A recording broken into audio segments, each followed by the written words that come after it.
set. So it's an honor to have you back. A friend of mine, Kid Rock, sometimes referred to as Bob. I know him as Bob, but he's been a good friend for a long time, many years, and he's been after something that is for the good of a lot of people, including, in particular, the public, and having to do with ticket sales and scalping and all of the gouging that you have been reading about. That's gotten worse and worse with time. And I didn't know too much about it, but I checked it out, and it is a big problem. And I thought, I think you've been trying to get this done for 20 years or something. He said Trump got it done in 2 weeks. But we came up with a very serious EO, and I'm going to sign it now, and maybe I'll ask you, Will, to explain a little bit about it, please. Of course, sir. So this is an executive order, as you said, that deals with the ticket reselling business. For fans of live entertainment and for entertainers as well, the ticket reselling industry has become a huge issue. These people use bots and computer algorithms to buy up huge blocks of tickets and then jack up the price so that fans of live entertainers like Mr. Ritchie, I almost called him Mr. Rock, don't have access to concerts the way that they should. And when they do, it's at exorbitantly high prices. So what this executive order does, it charges the FTC and the Department of Justice with rigorously enforcing laws on the books in collaboration with state attorneys general that have power over consumer protection and other people who have the power to really crack down on this issue so that entertainers and fans won't be subject to these abusive and oftentimes illegal practices. Good. Thank you very much. Bob, you want to say something? Yeah, anybody it doesn't matter your politics.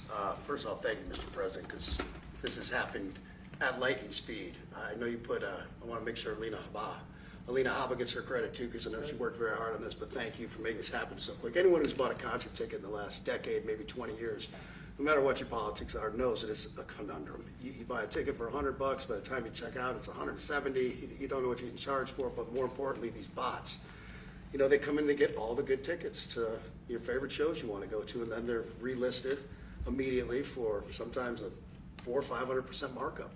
And the artists don't see any of that money. And, you know, ultimately, I think this is a great first step.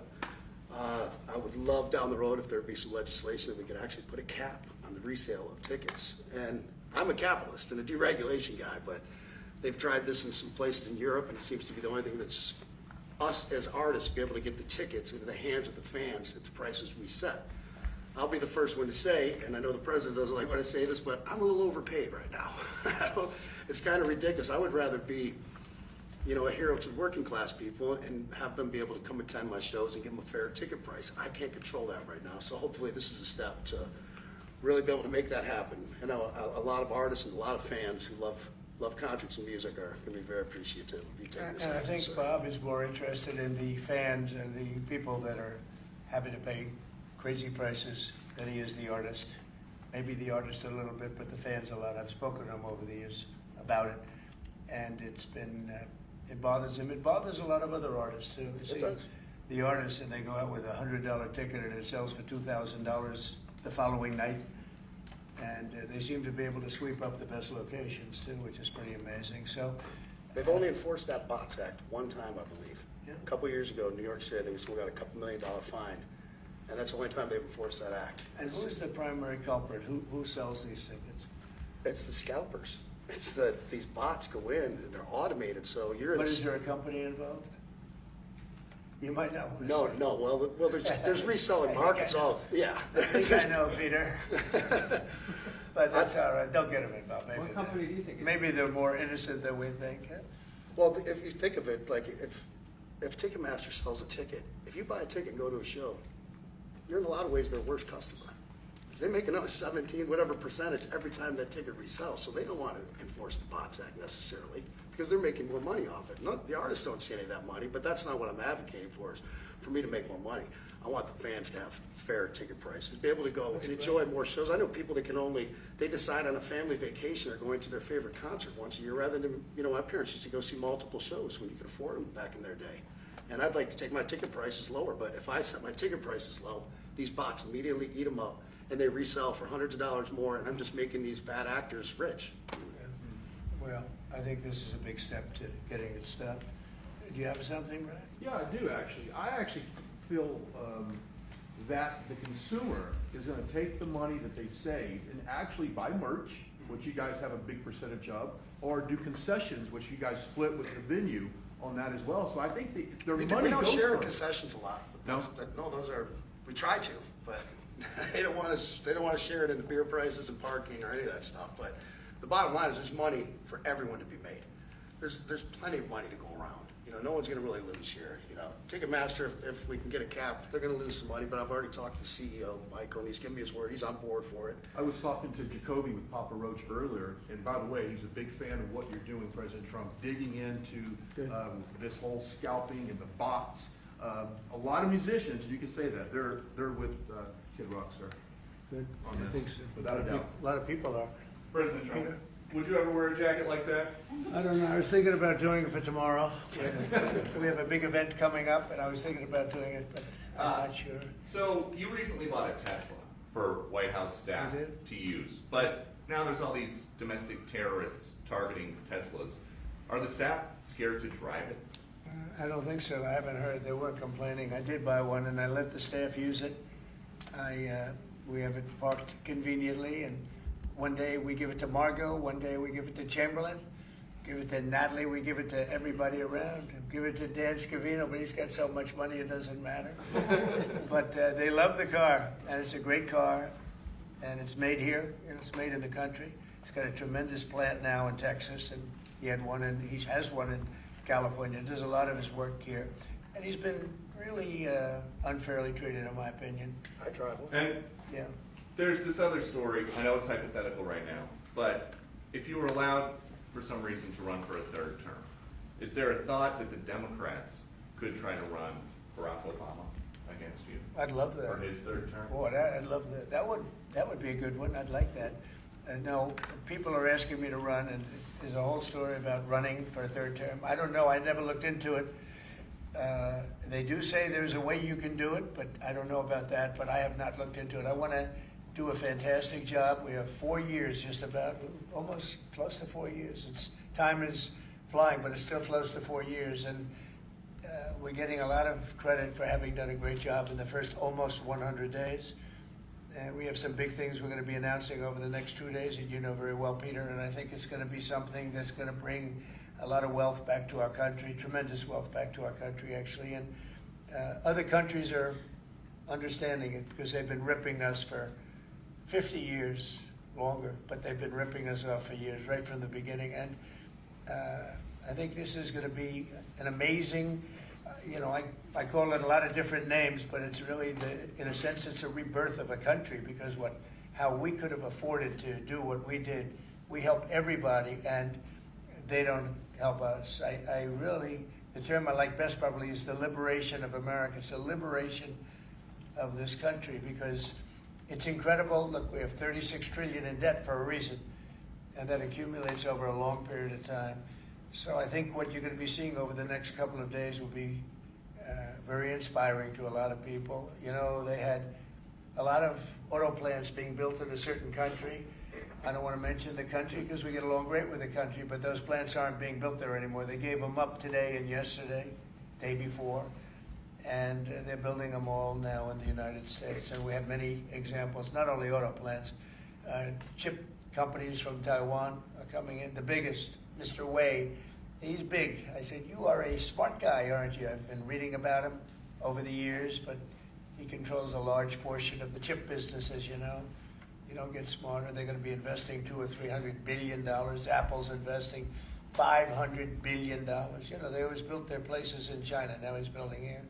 I think because of you speak to Tim Cook, because of the election, but maybe more importantly because of the tariffs. You know, he's got really an obligation to do it. But we have many, many companies that you haven't even heard of. But I think we'll be at $5 trillion very soon. And if you think about this, we've never been anywhere near that. I don't know if we've ever been at $1 trillion. What do you mean by that? We're 500.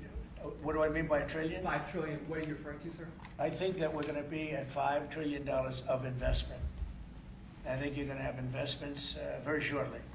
We're already 3.5, and we have commitments, verbal commitments for a lot more. And numbers like that have never been done in this country, and it's going to get harder. This is in 2 months. It's really in less than 2 months, because since we've really gone out with it. And we have other interesting things happening, but to me, the whole tariff situation, and essentially they've done that to us for many years. So if we're anywhere near 5 trillion in 2 months, this could be numbers like the country's never seen. And every time you hear a dollar spent, that's another job, because the jobs are coming with it. So auto plants, chip plants, pharmaceuticals, lumber coming in. We have things happening in this country. I'm not sure that they've ever seen it. Steel, we have tariffs on steel. They've been here for a while. Steel and aluminum. Nobody's ever seen anything like we're witnessing now. Nobody's ever seen anything. Most of you agree with that. I mean, it's nothing much you can't agree with. We have things happening in terms of jobs and investment, the likes of which I don't think we've ever seen. If you look at, let's say, $4 to $5 trillion in a period of a month and a half, that's even more than you do with your concerts, which are always sold out, right? Nobody's ever seen numbers. And think of it, where Apple's at 500 billion, as I said, but they always used to spend that money in China. Now they're spending it here. That means they're going to build. Now, they don't have any tariffs. Remember, there are no tariffs if you do your product here, if you build whatever it is in the USA. One of the things we're also trying to get is if you buy a car that was built in the USA, you get a deduction on interest. So if you go out and borrow money to buy a car, if it's built in the USA, never been done before, it's a big deduction for people that really aren't used to deductions, frankly, because people that buy cars like that are not big into the world of deductions, and now they're going to learn about deductions. So I think it's going to be great. Yeah. Mr. President, are you going to move ahead with a universal tariff or different individual tariff rates on a whole variety of different? Well, you're going to see in 2 days, which is maybe tomorrow night or probably Wednesday. You're going to see, and they're reciprocal. So whatever they charge us, we charge them, but we're being nicer than they were. We have a lot of countries, friend and foe. I always say friend and foe, but the friend in many cases is worse than the foe. They took advantage of us, and we are going to be very nice by comparison to what they were. The numbers will be lower than what they've been charging us, and in some cases maybe substantially lower, but we sort of have a world obligation perhaps. But we're going to be very nice. Relatively speaking, we're going to be very kind. Mr. President, you met with the chairman. Somebody said that about me the other day. He said, who doesn't know me very well, they said, "You're such a kind person." And I said, "Say that again." They said, "You're a kind person." I said, "I've never heard that before." It was a weird statement. I was kind. Who said that? I've heard of words that, I don't know, I better not tell you. I've been called a lot of things, but it's sort of a different kind of a word. It's like an old-fashioned word, isn't it? Mr. President, you met with the chairman of Stellantis today. Did Yes. he ask you for a pause on the auto tariffs? No. What was that meeting about? Just about some of the problems they have with the environmental, which we're going to clean up. Have any of the automakers... We're going to probably go back to 1920. If you look, we're going to go back probably to a 2020 standard. So we'll have 2020 standard, and that's just a few years ago. Oh, they're making it so difficult all over the world. They're making it. It doesn't mean a damn bit of difference either for the environment. It doesn't matter. They make it impossible for people to build cars. So we're going to be doing much different. 2020 is a strong standard, but they've taken it to a level now that makes it very difficult to build a car. So we're going to be bringing it back to a standard that is a very good environmental standard, but it makes it possible to build a car. Have you heard any concerns from the automakers, though, about the tariffs on parts that will go into effect over the coming weeks, about what that's going to mean for the price of... Well, I gave them a big break for a month. I didn't charge them anything, for a big month, for that first month, and they brought a lot of material into this country because they could bring it in without tariff. If you look at Canada and Mexico, they were driving hundreds of thousands of cars into the market because they avoid the tariffs by doing it before the tariffs go on, which would be Wednesday. And I saw some of your shows where cars are lined up for miles and miles. Some of them didn't have fenders on them. Some of them didn't have the roof on yet. They're driving it in brand new. They're driving it in because they want to avoid the tariffs. I let them have that. They sort of took advantage of it because, that wasn't part of the deal, but that's okay. Are there any They're countries- great American car companies, and so I gave them a little break on that. Yeah. Are there any countries that you're not targeting on Wednesday? Well, it depends. I said it's reciprocal. Not everybody has made a fortune, but almost everybody has, but not everybody. And the ones that haven't, we're going to be very nice to them. And on a separate issue. Because that word reciprocal is very important. What they do to us, we do to them. Okay. Can I just ask you briefly on President Putin? You said over the weekend, or indicated over the weekend, some frustration with him. How serious are you about imposing oil sanctions on No, I Russian want oil? to see him make a deal so that we stop Russian soldiers and Ukrainian soldiers and other people from being killed. But mostly it's Russian and Ukrainian soldiers. They're losing at least 2,500 human beings, beautiful human beings, a week. And I want it to stop. And some people would say, why do you worry about Russian soldiers or Ukrainian soldiers? I worry because it's like they're just like you people. They're like us. They're like all of us. And I seem to have an ability to do those things. And if I can do that, I think it's a very worthwhile thing to do. And I think we will. No, I want to make sure that he follows through, and I think he will. I don't want to go secondary tariffs on his oil, but I think, it's something I would do if I thought he wasn't doing the job. I did it with Venezuela, secondary tariffs, and you know what happened? Every boat left the harbor. Did you see that? It was a beautiful thing to see. The whole harbor emptied out. My words weren't even finished, and I have these massive ships. They're actually taking the hoses and dumping them into there. They couldn't get out of there fast enough because they know I don't play games.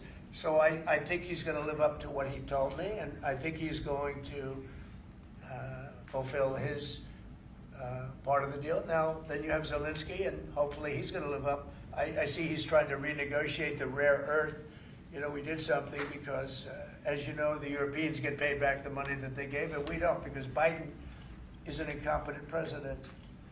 And he should have asked for rare earth, or he should have asked for the loans to be guaranteed in some form. That's what Europe did. Europe is in for probably $100 billion, and we're in for $350 billion. So we're in for more than 3 times. And now you could make it a little bit less than that, but it doesn't matter. Whatever the number, we're in for substantially more than Europe. We could be in for $350 billion.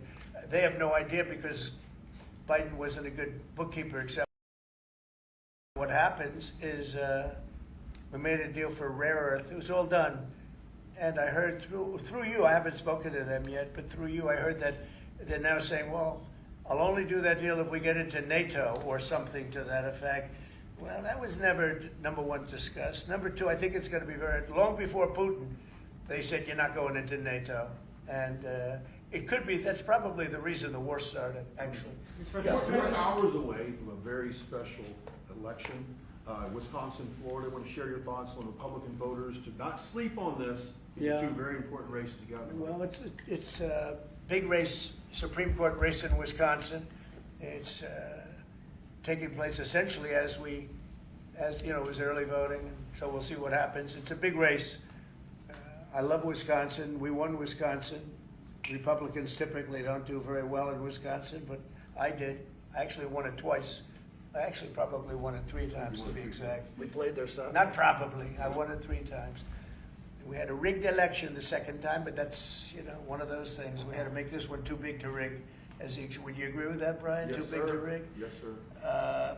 So anyway, but there's a big race, and I hope you get out and vote for the Republican. The woman is a radical left lunatic, and let's see who wins. But the woman will be very bad. And Wisconsin's a big state politically, and the Supreme Court has a lot to do with elections in Wisconsin. So if whoever it is that's running, including, even Senate races, et cetera, but whoever it is in 4 years that runs, having Wisconsin is a very big, we won it early and big, but winning Wisconsin's a big deal. So therefore, the Supreme Court choice, that is the one you're talking about right now. It's a big race. It's going to be announced fairly shortly. President Trump, On TikTok. Big week of deadlines. You got Liberation Day and then TikTok deadline. Yeah, is this we week. do, which I can extend if I want, but we have a lot of enthusiasm for TikTok for buying it. I think TikTok is good. I used it I was a great TikTok guy, and we won by 36 points, the youth. You know, we won the youth, which Republicans don't do. Maybe it's because Kid Rock likes Trump, I don't know, but we won the youth by 36 points, and I attribute some of that to TikTok. Is the TikTok deal, the negotiations now, tied to a bigger tariff deal with China? No, but you know, it could be. I mean, you know I've used tariffs for lots of different reasons, but I could see, 1 point in tariffs with China, big country, would be probably worth more than all of TikTok, as valuable as TikTok is. It's big stuff. So there's a great example. That's a great question, actually. I'm a very flexible person. I could use that for that. Like, maybe I'll take a couple of points off if I get approvals for something. I haven't done it. Maybe I'll do it, maybe I won't. But it's a very good question. Peter, you're very good. Thank you. You'll love this one. Go ahead. I can It's not front page news, but I am just curious. What is your thought about Tiger Woods now becoming part of the broader Trump family? Well, I love Tiger, and I love Vanessa, and they had a great relationship. I happen to think the relationship with my son, I happen to think the relationship was hurt very badly by the witch hunt that went on, Russia, and all the crap that they put Don through, who knew nothing about it.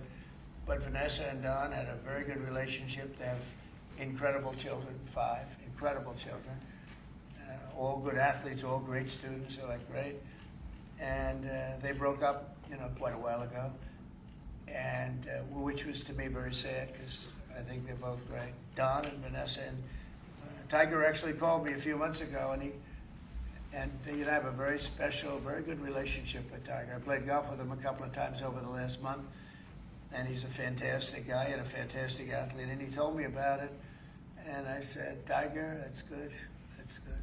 I'm very happy for both. I just let them both be happy. Let them both be happy. They're both great. To follow up on China, China, South Korea, and Japan say they're going to work together in cooperation to respond to the tariffs that you're going to put into effect this week. Are you concerned that this move of the tariffs this week could push some of the United States' closest allies to work with China? No, I'm not worried about it. I'm not worried about it. Yeah. Mr. President, can I ask you I about think something? they have a chance of doing better, actually, with the tariffs. It can actually help them in a certain way. And I think a lot of them will drop their tariffs because, they've been unfairly tariffing the United States for years. And if you look at the European Union on cars, the European Union already dropped their tariff down to 2.5%. It was announced a couple of days ago, which is what which is a very small tariff. The United States charged very little. And I think I heard that India just a little while ago is going to be dropping its tariffs very substantially. And I said, why didn't somebody do this a long time ago? A lot of countries are going to be dropping their tariffs. About something that happened in France today, Mr. President. Marine Le Pen, the far-right leader, got convicted in court and is now banned from running for office for 5 years. Do you have a comment? That's a big deal. That's a very big deal. I know all about it, and a lot of people thought she wasn't going to be convicted of anything, and I don't know if it means conviction, but she was banned for running for 5 years, and she's the leading candidate. That sounds like this country. That sounds very much like this country. Okay, anybody else? You've been presented with a bunch of proposals for tariffs by your advisors that you're talking about that idea publicly. And who? That your advisors have presented ideas They to you do. about tariffs and what to do in the next few days. Have you settled Well, on you're any- going to see, I've settled, a long time ago. You But know. we talk about it. We talk about it a lot. We want to do what's right for the country and even the world. It affects the world, not just this country. This has been the piggy bank for the entire world. So it really does affect the world, and that's important to me also. Yeah. Mr. President, in the past you have said that you want the quick return of Austin Tice, a Marine Corps veteran and a journalist who went missing in Syria over 12 years ago. Yeah. Have efforts been made to locate Austin Tice been extended beyond Syria, including potential leads in Iran? And do you have plans to get in touch with Ms. Deborah Tice, the mother of Austin Tice? And also at the same time, organizations like Hostage Aid Worldwide have been on the ground in Syria searching for Austin Tice for many years. Can I get your comment on the future, potential future plans to locate Austin Tice and to bring him home finally? So we've been looking, as you know, for Austin for years. I don't know about Biden. I don't think Biden was looking for anything, but we were, and there's been virtually no sign. You know that. There's been no sign of Austin. An incredible young guy. Be less young now. It's been a long time. It's been many, many years. The mother is fantastic. She's a very committed mother that her whole life is to find her son, who was in Syria and just disappeared off the face of the earth. So, you know, a lot of bad things happen. But we're always, you know, we will never, until we find out something definitive, one way or the other, we'll never stop looking for him. But we have been, and the response, it's just a lot of dead ends. He's been gone for a long time. The problem is there's never been a sighting. You know, sometimes you'll have somebody you're looking for him and there's a sighting. There's never been a sighting of Austin, but we are out there and we have great respect for his family and for his mother. She's been unbelievable. Yeah, Mr. please. President, a question about... No, behind you. Oh, apologies. Yes, you've had outreach with the leaders of Russia and China. You've made an outreach to Iran. When are you going to plan to reach out to North Korea and Kim Jong-un? Anytime in the near future? Well, I do. I have a very good relationship with Kim Jong-un. Now, you people hate to hear that, but it's very important. I got along with him fantastically, as you know. It started off very rough, very nasty. Little rocket man, the whole thing was a nasty deal. And then one day we got a call that they'd like to meet. We met. We have a great relationship. And yeah, we have, there is communication, yeah. Mr. I President, think it's very important. You know, he's a big nuclear nation, and he's a very smart guy. I got to know him very well. Remember, I put my foot across the line, and then I walked across the line. I don't know if Secret Service was thrilled with that. They actually wasn't. They were not too thrilled. But I have a very good relationship with him. Yeah, we'll probably do something at some point. Yeah, please, Jeff. who's on your short list, Mr. President, to replace Elise Stefanik as U.S. Ambassador to the UN? So we have a lot of good people that want it. First of all, Elise is fantastic, and I just don't want to take chances with you guys saying, how is the election going? We have a congressional election that's a little bit close. I guess the one is in good shape, but the other one's a little bit close. But Randy Fine is a great guy. They're both good candidates. They're very good. But it's, you know, a little bit, we want to be careful. And Elise is very popular in her district, and so am I. We won by a lot of points, and so did she. And there's a lot of people that wanted to run for it, but we have no idea, are they going to win it? I think it's just security. And I said, Elise, what about going back? Because they love you there, and she's going to take a big leadership position with Mike Johnson and the group, the speaker. And I can tell you that for the replacement, we have a lot of people that have asked about it and would like to do it. David Friedman, Rick Grinnell, and maybe 30 other people. Everyone loves that position. That's a star-making position. And so we'll see what happens. But we have a lot of people that are interested in going to the United Nations, as you can imagine. Yeah. So we get a quick music question. Favorite song to play live is what? And then my question for you, Mr. President, your favorite rally you did last year, 2024. What was your favorite one? Favorite song to play live? Yeah, favorite song to play live. Oh, that's a tough one. It'd have to be one of the hits, probably Cowboy or Ball at the Bar. There's a song that I've played every night that was never a singular hit that I probably should not say the words to in this office right now. And then for you, Mr. You never met a He does, certain by the person way, like his me. rallies are amazing. He does great and gets big crowds. He's really a star when it comes to that. He is a very talented guy. I would say maybe Madison Square Garden. Yeah. Because anybody that was there, the owner of the garden, Jim Dolan, who's, you know, to me always been terrific. He said this, he's never seen anything like it.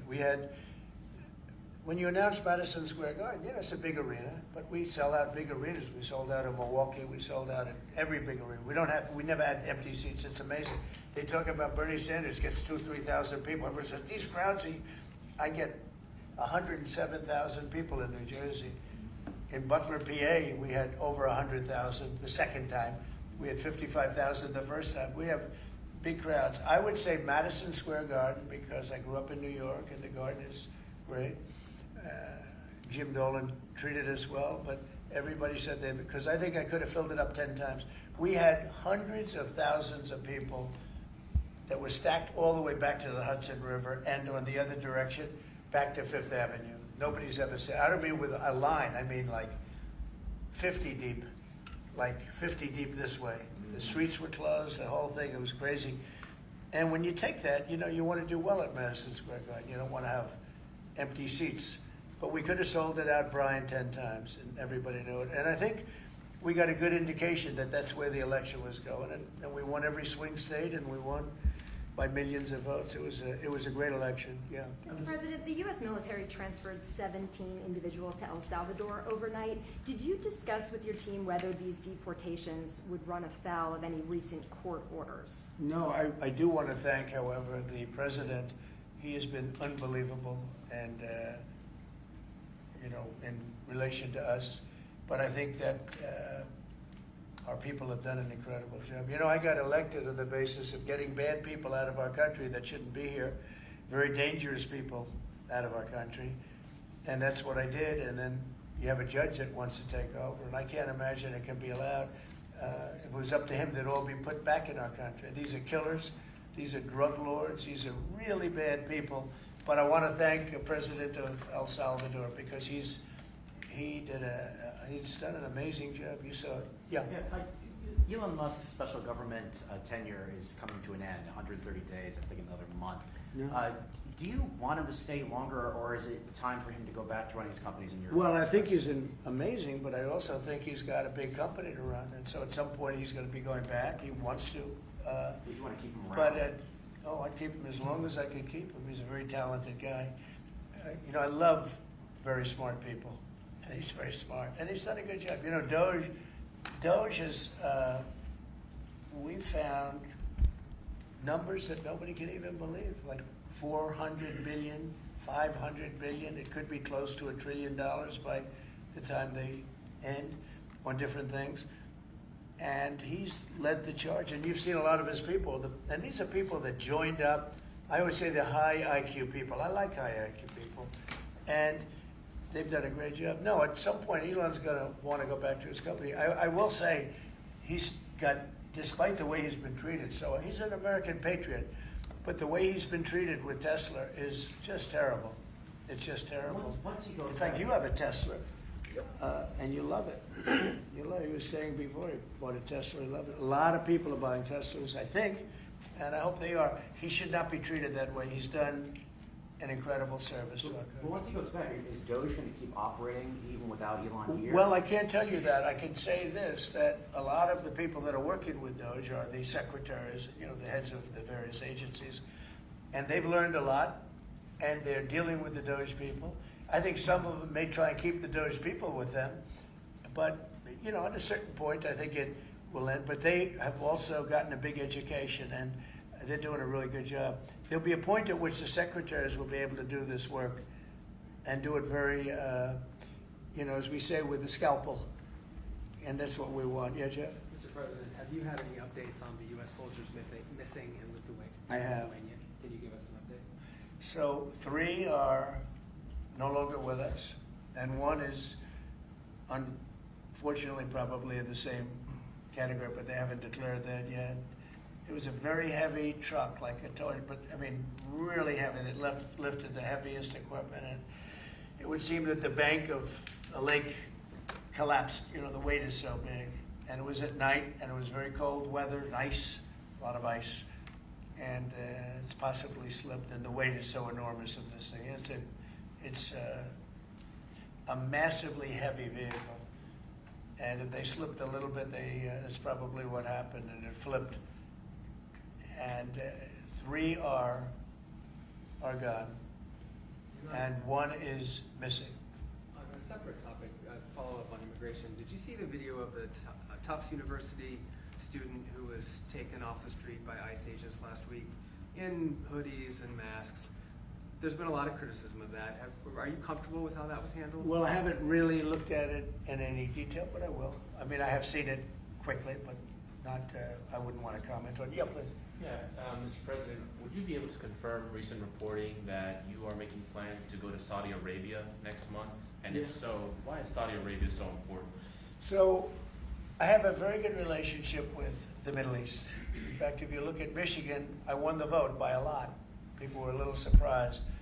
And I have a very good relationship with Mohammed and the king. His son is Mohammed, he's great. Crown Prince, actually he's Prime Minister too. He's got a lot of good titles. But he's great, and the king has been wonderful. And if you remember, last time I went to Saudi Arabia, I put him first on the list because they agreed to buy $450 billion worth of American goods, military and otherwise. And they did, and it was an unbelievable day. It was in this gorgeous ballroom, and companies were there from many, probably 100 companies, and they were given anywhere from $40 or $50 million to less, and more, actually. Okay, some of them were given numbers that were just many times that amount. I think we had a couple of $20 billion deals, and big stuff. And it's a very rich country because of oil. And we are a very rich country ultimately when we straighten it out because of oil. Oil is always good. And I agreed to do it again, and they've agreed to spend close to $1 trillion of money in our American companies, which to me means jobs. So they're going to spend hundreds of billions of dollars giving them to American companies that are going to be making equipment for Saudi Arabia and other places in the Middle East. And for that, I think it's worth it. I did it last time, $450 billion, and the press was there. It was one of the most unique days I've ever seen, where companies would get up and you're getting $20 billion. They named the company. The chairmen were all there, every chairman and top person in the company. You remember that, Peter? I don't know if you were there. You might be too young for that. I was on the Democratic campaign trail at Oh, the time, that so I was missed boring. This was a much better deal. But it was amazing, actually. It was an amazing day. We sold and we partook in $450 billion worth of investment into American companies. And they announced the company, the amount of money, $1 billion, $5 billion, $25 billion. And the chairman of the company, many of whom, you know, well-known figures, prestigious figures, great business leaders, they went up, they shook the hand of somebody, and they would sit down, and we just had a big investment made. So it was a record. Nobody ever beat it before. $450 billion worth of jobs. I view it as jobs more than anything else. And now we're close to $1 trillion, so it's more than double the number that we did when I first came to office. And this trip takes place next month. It could be next month, maybe a little bit later, yeah. And we're going to Qatar also. And also we're going to possibly a couple of other countries. UAE is very important. It's a great leader in UAE. And I had his brother here the other night, if you saw that. We had a wonderful guy, a wonderful family. So we'll probably stop at UAE and Qatar, and as I used to call it, Qatar. Nobody's ever told me right or wrong. I always like to say Qatar, but it's Qatar. They like to say Qatar. And Saudi Arabia, the three of them, and then we'll go other places also. But in the Middle East, those seem to be the three. And again, tremendous amounts of jobs will be created in those 2 or 3 days. Thank you very much, everybody. Thank you, press. Thank you, press. I'm headed out that door right there. Oh, Thanks, guys. Trump, Thanks, you guys. get to sign Thanks, guys. the You guys deal? Wait. Well, that was good. Okay, ready, everybody? Well, you better do well with this. He's gonna do it. Make sure everything is nice and clean. Right for your Make industry. America fun Because again. you're not in a clean industry. I know, we're Hold not. that up. Okay? Thank you, everybody. Thank you, Fred. Thank you, Fred, everyone. Thank you.